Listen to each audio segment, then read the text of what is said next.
Monkey mouth. Monkey mouth. Monkey mouth. Psychedelic experiences. Have you ever done any psychedelics at all? No, I've only microdosed once. Yeah? How was that? Well, what did you microdose? Just shrooms. Yeah? Yeah. When was this? This was like in 2019. I remember doing it at Mr. Tramp's. Mr. Tramp's, where's that? Mr. Tramp's is like a bar in North Austin, right across the street from the old Cap City. Pretty much, right across the highway. And then there used to be an open mic there. Okay, yeah. And Yeah, so I know where old I Cap City microdosed is. there for the first time. It's pretty cool. Yeah? I mean, it just probably like increased your visual acuity. You know, Yeah, I was thinking more abstractly. well, they've shown where it changes the chemical pathways that your brain would typically take, right? You have, as it were, paths of least resistance in your brain that you take, and they're the path of least resistance because they're the path that has been traveled the most. You can think of the paths in your brain like trails through a forest, right?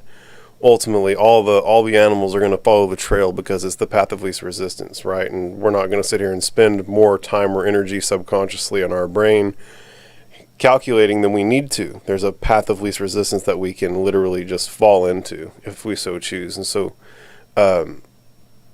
when you take psychedelics, it kind of unwires that, as it were. And you know, if you were looking at life forever and it was a 6, all of a sudden it flips it over and it's a 9, and now you can't necessarily rely on the crystallized information. You're not going to be able to just pass what's happening to you through the filter of your previous experiences because it's new and novel, right? And when it's new and novel, you have to create new solutions for the problems as they're presented to you. And that's one of the unique things that psychedelics is able to do for folks, is help create a more neuroplastic mental environment, because everything's neat and novel and new, and you're having to come up with meaning for it, and you're having to come up with ways to deal with it. Feel me? Yeah, no, I'm a I'm a big advocate for them legalizing it, like if they could, because like even microdosing has like straight like scientific data saying that this isn't like this can improve humans. Oh, there's so many things that they're showing that are undeniably positive. Kind of like how there's like nootropics that are supposed to be for like narcolepsy or like something, but there used to be like Bradley Cooper in that movie that made him smarter. Limitless, yeah. Yeah, I like it's a funny thing to say to people who've never done a psychedelic, but you can absolutely take these drugs and get smarter. Yeah, I'll drop a Kanye bar. Inside of Miracle is madness. I mean, that's fair. That's always fair. Yeah. I am mad at that.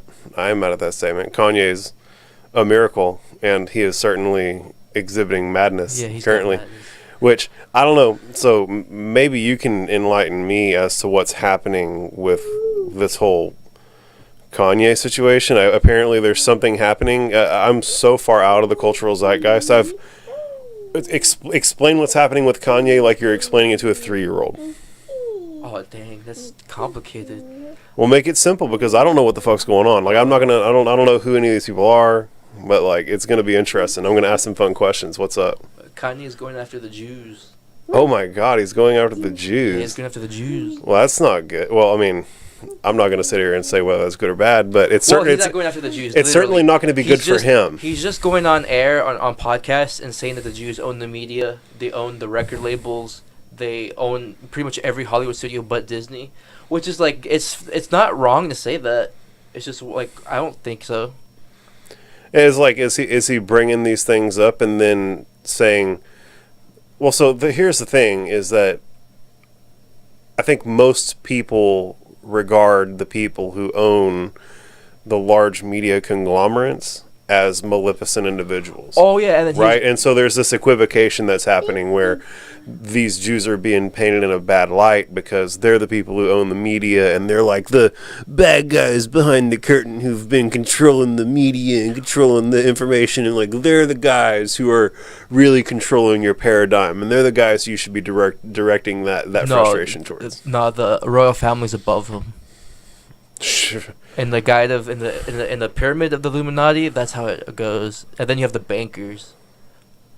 And above that, you have the medical doctors. You could be, yeah. You know, those are the guys who are regarded like the guy who can give you your 12th heart and keep you a kick until you're 116. That's the most valuable man on the planet. That's how they kept medicine a secret for so long. Monkey mouth, monkey mouth, monkey mouth.